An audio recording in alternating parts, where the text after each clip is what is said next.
Proyecto educativo, análisis de datos bivariados, brecha digital en la educación salvadoreña.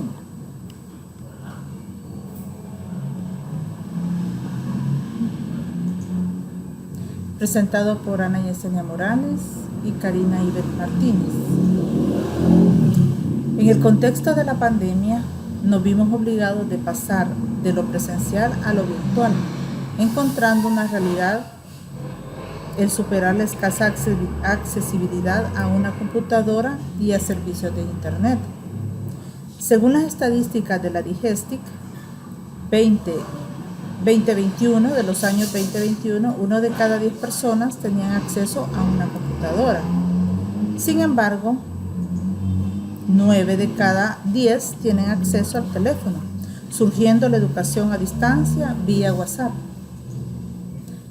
Los pasos para saltar la brecha digital, el aprendizaje de un joven que no tiene suficiente internet para ver sus clases, será inferior a la del muchacho que tiene buena conexión, cuando debería ser que ambos tengan exactamente el mismo acceso a la información.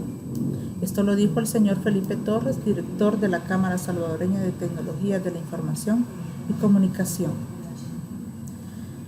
La decisión de qué territorios tienen o no conexión a Internet no debería dejarse en manos de las empresas privadas, en lugares que son un poco más remotos, donde para las empresas no es económicamente viable llegar.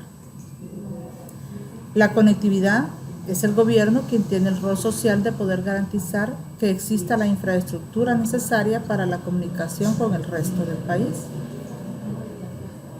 ¿Cuáles son los mejores y peores países en materia de inclusión digital?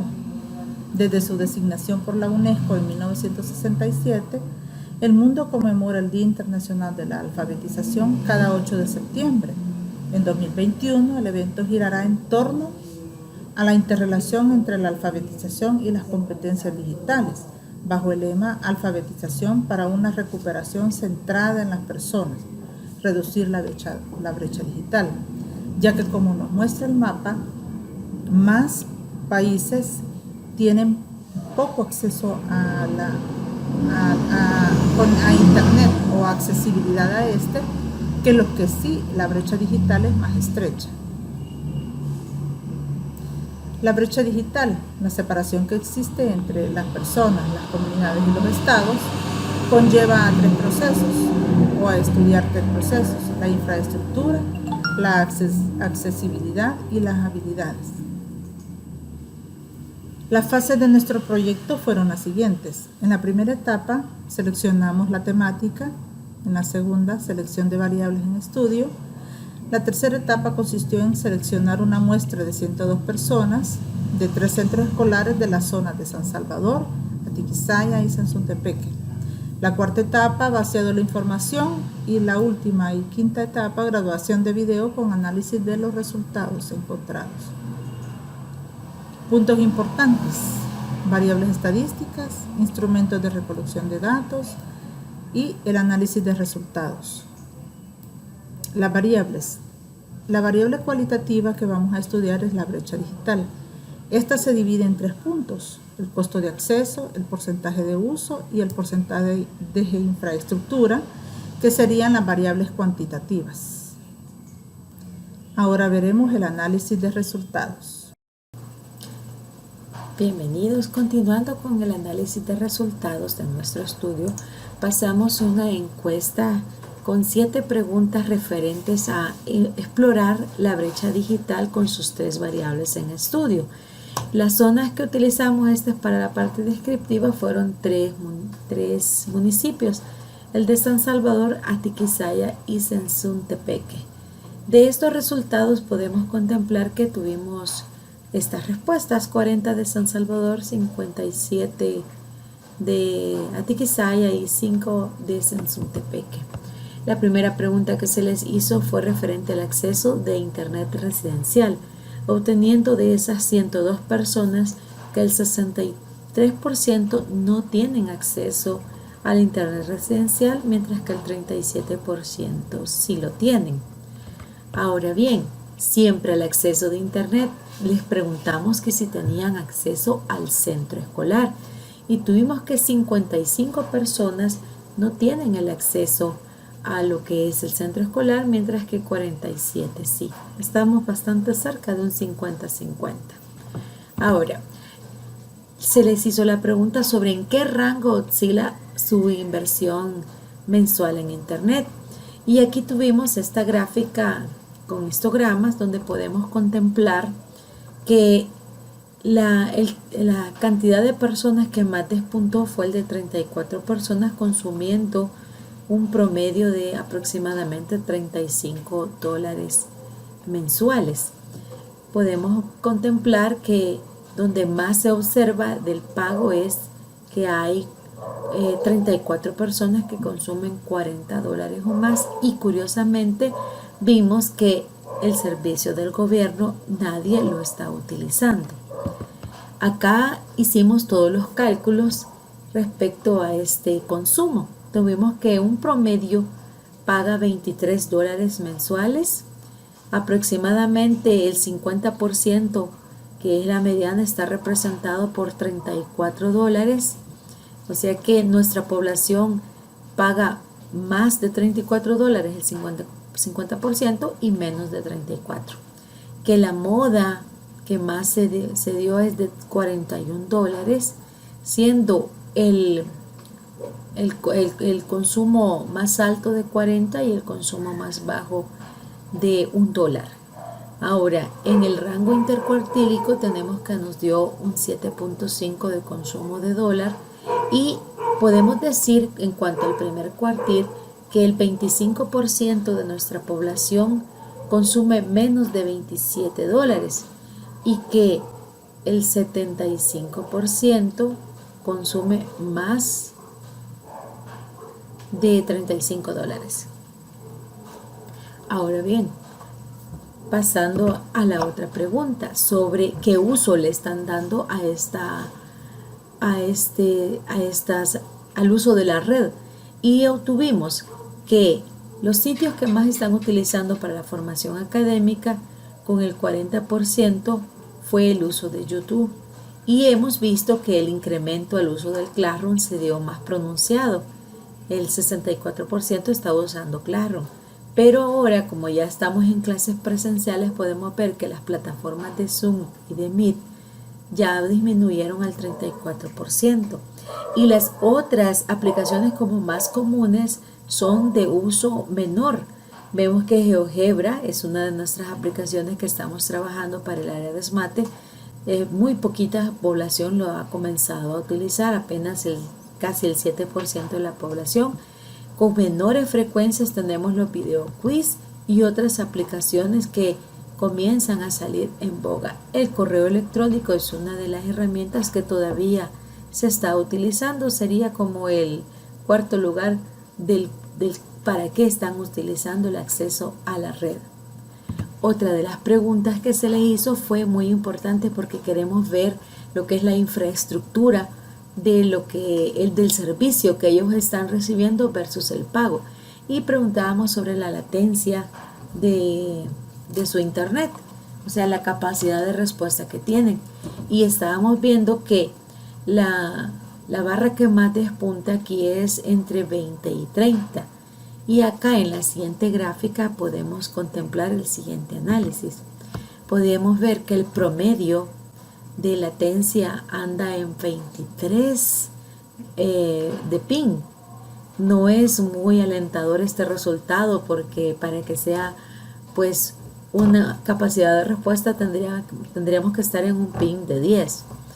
La mediana fue de 22 y el más frecuente fue de 21. Para tener estos datos les pedimos que hicieran su prueba en SpeedTest, pero estamos contemplando, por los análisis que se hicieron aquí de la desviación estándar y del coeficiente de variación, que nos ha salido bastante alto, un 54.3%, lo que significa que es de dudosa confiabilidad, y analizábamos que no teníamos el alcance de verificar si esta latencia fue medida desde el celular, que se mide en diferente, tiene un sistema de medición distinto, o si fue medido de la red directamente residencial.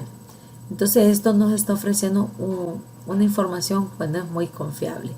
Hicimos todos los cálculos respecto a esta latencia. teniendo que el valor más alto andaba oscilando en 50 de pin, el rango entre ellos es de 39, el rango intercuartílico de 5,42 y el cuartil 1 podemos decir que el 25% de nuestra población tiene un pin menor a 27 y que lo que es el 75% lo tiene más del 32 de pin. En la variación vemos que es bastante alta, de 54, no es muy confiable, y de 10 puntos la desviación de la media respecto al promedio. Ahora, respecto a siempre a lo que es la carga y descarga, preguntábamos sobre estos datos y observamos que la barra más alta se está dando entre 0 y 20, porque esto obedece al factor económico, es lo que la mayor parte de la población está contratando, pues es lo más económico que se está pagando y concuerda con el pago de consumo que estuvimos en la tabla de atrás, que anda en un promedio de $27. Luego estuvimos haciendo los análisis de estos datos. Tenemos que la capacidad en promedio de descarga es de 13 megabytes por segundo. Pues no es muy alentador estos datos porque sí es tardado. Ahora vemos que la mediana fue de 58, el promedio del valor central anda de 58 de descarga. Eso nos da la idea de cuánto se tarda en responder una descarga de un video, por ejemplo. Pero observábamos que el coeficiente de variación nos ha dado muy alto, que es el 81%.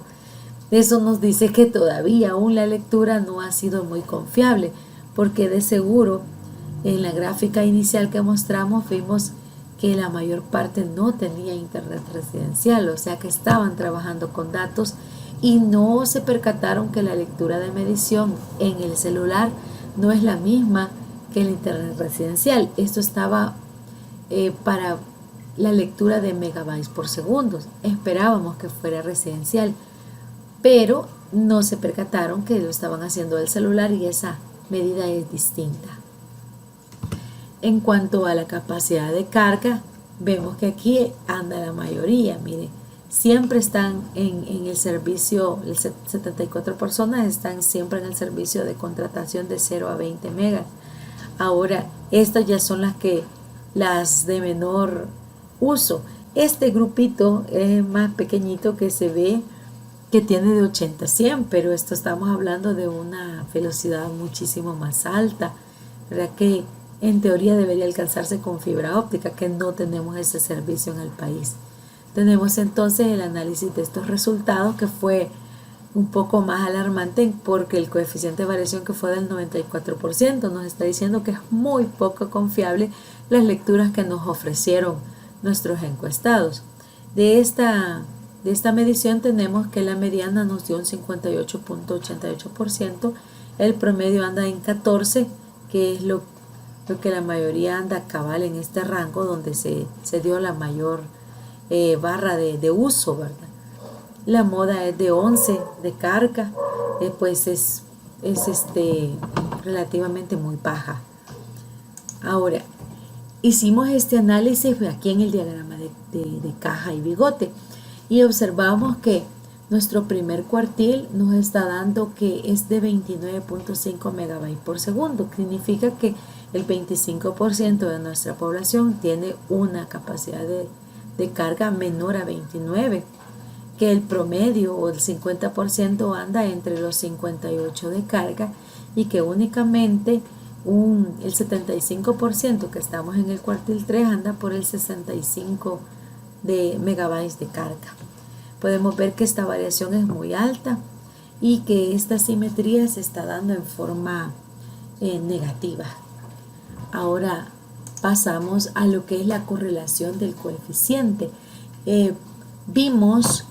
Elegimos la velocidad de carga, lo correlacionamos con los costos que ellos están pagando y observamos mediante esta gráfica de correlación y nuestro coeficiente que nos dio de 0.72 que en efecto que las dos variables de velocidad con costo sí están correlacionadas por el hecho de que se acercan bastante a uno. Entonces podemos concluir que lo que estábamos estudiando, que era la brecha digital en cuanto a los costos y la velocidad de navegación, que es lo que nos está restringiendo el hecho de optimizar más nuestro proceso de aprendizaje, son el costo y la velocidad de navegación, y podemos ver que sí, ambas variables están estrechamente relacionadas. Conclusiones. La brecha digital entre la zona rural y la zona urbana tomada de la muestra universal es más difícil y deficiente el acceso a Internet. La infraestructura de las antenas repetidoras de señal de Internet no son las adecuadas para que ésta sea eficiente y llegue a más hogares del país. La latencia de ping es deficiente en las zonas tomadas de muestra y los costos de navegación son elevados y no equivalen a la velocidad de descarga y subida que se obtiene. Las recomendaciones que hacemos como grupo: acortar la brecha digital entre la zona rural y urbana mediante una eficiente distribución del Internet al interior del país, esto gestionado a través del gobierno. Se debe aperturar el acceso a Internet en los centros escolares mediante la instalación de redes Wi-Fi, auspiciadas siempre por el gobierno. Y número 3, pero no menos importante, el gobierno debe priorizar que el acceso a Internet para los estudiantes de nuestro país sea de mejor calidad y cobertura, estableciendo alianzas estratégicas con las compañías telefónicas. La bibliografía que usamos para nuestro trabajo fue tomada de la revista Focus, del sitio web de la Digestive. Gracias por su acompañamiento en nuestra formación. Gracias.